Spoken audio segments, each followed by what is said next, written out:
Hello வாங்க, எப்படி இருக்கிறீங்க? நல்லா இருக்கிறீங்களா?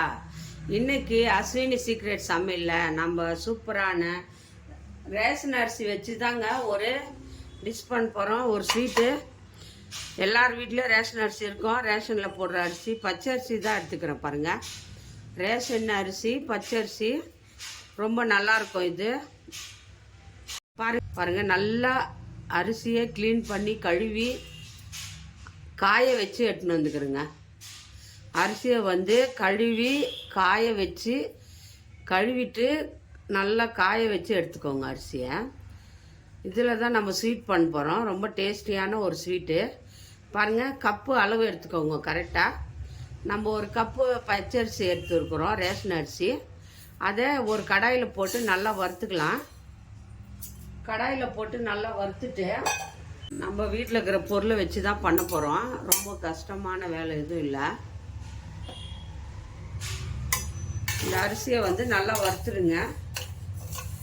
ஸ்டவ் பற்ற வச்சு நல்லா க்ளீன் பண்ணிவிட்டு நல்லா கழுவிட்டு ஒரு 2-3 வாட்டி அரிசியை நல்லா காய வச்சிடணும். கோல்டன் கலர் வர அளவுக்கு இதை வறுத்துக்கணும் நம்ம. அப்போ தான் இதில் வந்து ஸ்வீட்டு ரொம்ப ரொம்ப ரொம்ப நல்லாயிருக்கும், டேஸ்டியாக சாப்பிட்றதுக்கு. சரிங்களா? எல்லார் வீட்டில் பச்சரிசி இருக்கும், ரேஷன் அரிசி. ரொம்ப ஈஸியாக இது குழந்தைங்களுக்கு பண்ணி கொடுக்கலாம். சாயங்காலம் ஈவினிங் ஸ்நாக்ஸாக சிம்பிளான ஒரு ரெசிபி. இது டேஸ்டியான ஒரு ஸ்நாக்ஸு. சரிங்களா? இது நல்லா வந்து வறுத்துருங்க. இந்த பச்சரிசியை அந்த கழுவும் போது உடஞ்சிருச்சு அரிசி. நான் கழுவுனேன் இல்லையா, உடனே தான் கழுவுனேன், ஊற வைக்கல. ஆனாலும் அரிசி உடஞ்சிடுச்சு. முழுசாக இருந்த அரிசி 2 ஆயிடுச்சு. நல்லா ஃபேன் அடியில் போட்டு காய வச்சிட்டோம். வெளியே எடுத்துன்னு போய் காய வைக்கணும் இல்லை, நம்ம தண்ணி இழுத்துட்டு நீங்கள் ஆற வச்சாலே போதும். இது அரிசி வந்து நல்லா ஆறி வரன்னு காஞ்சிடும். நம்ம அதுக்கப்புறமா கடாயில் போட்டு நல்லா வறுத்துக்கலாம். இதை நல்லா வறுத்துட்டு காட்டுறேன். கொஞ்ச நேரம் வறுக்கட்டும். வறுத்த பின்னாடி இப்போ சூடு ஏறி வறுக்கிறதுக்கு கொஞ்சம் கலர் வரணும், படப்படான்னு பொரியணும். ரொம்ப பொருள் இல்லை. 2 ஸ்பூன் நெய், வெல்லம், பச்சரிசி, அவ்வளோதாங்க. ரொம்ப ஈஸியான ஒரு பாருங்கள். இந்த அரிசி வந்து இந்த மாதிரி நல்லா பொரிஞ்சு வரணும்.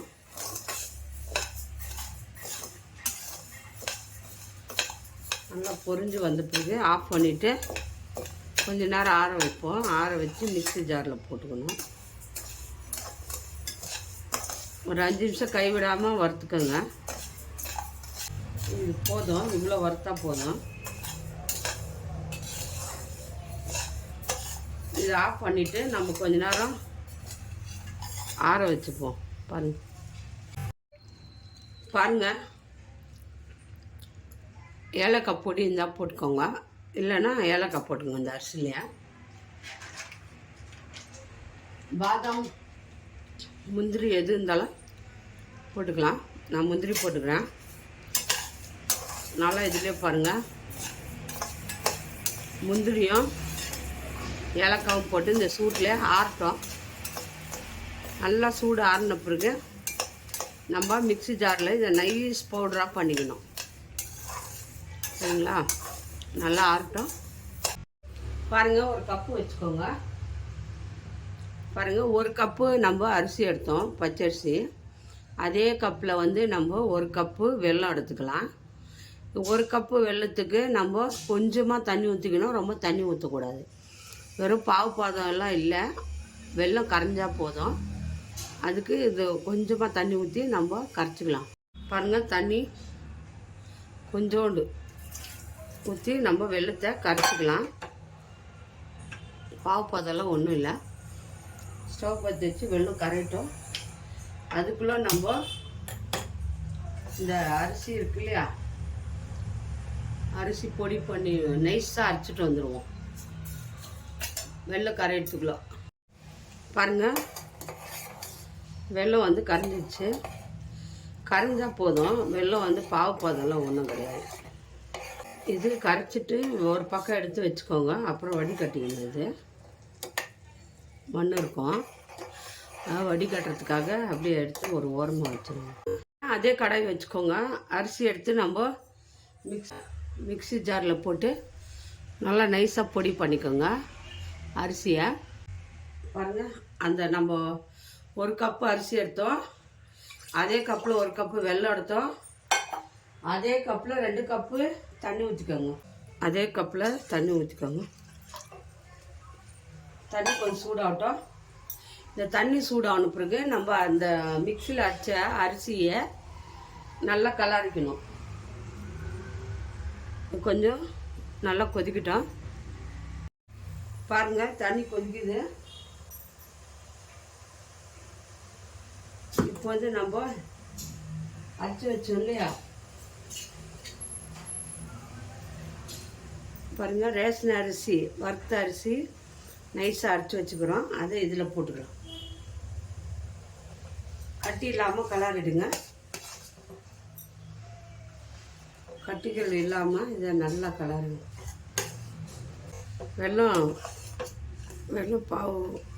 வெல்லம் வந்து கரைச்சி வச்சுக்கிறோம் இல்லையா, அதையே போட்டு நல்லா கட்டி இல்லாமல் நட்ஸு எதனா இருந்தால் போட்டுக்கோங்க. இன்னும் எக்ஸ்ட்ரா கூட போட்டுக்கலாம், நல்லா டேஸ்ட்டாக இருக்கும்.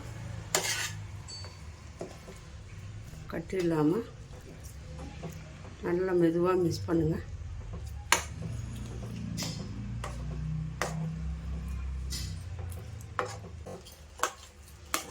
கட்டிகள் இல்லாத நல்லா வந்து கிண்டிக்கோங்க. இப்போ பாருங்கள், நெய் வந்து ஒரு 2 ஸ்பூன் ஊற்றிக்கோங்க. நான் நெய் ஃபுல்லாக இருந்துச்சு பாக்கெட்டில், எடுத்து ஒரு இதில் ஊற்றிட்டு அந்த கவரை நல்லா கலரி விடுங்க. பாருங்கள், இந்த மாதிரி ஒரு அகலமான பாத்திரம் எடுத்துக்கோங்க. கொஞ்சம் நெய் ஊற்றி நல்லா தடவிடுங்க. தடவிட்டு அதை எடுத்து போட்டு நம்ம கொஞ்ச நேரம் ஆற வச்சுப்போம். ஆற வச்சு கட் பண்ணிக்கலாம். அவங்க கடாயில் ஒட்டாமல் வந்து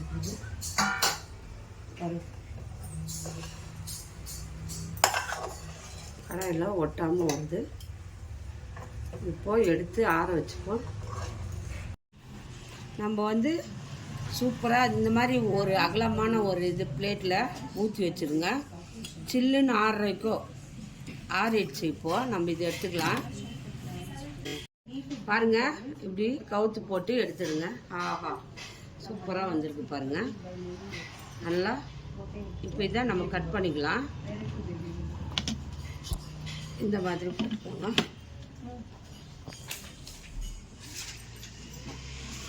இதை கட் பண்ணிக்கலாம். பாருங்கள், இந்த மாதிரி கட் பண்ணிக்கலாம். சூப்பரான ஒரு டேஸ்டியான ஈவினிங் ஸ்நாக்ஸு. பாருங்கள் எப்படி வந்திருக்குன்னு. இப்படி வந்திருக்கு, பார்க்கலாமா?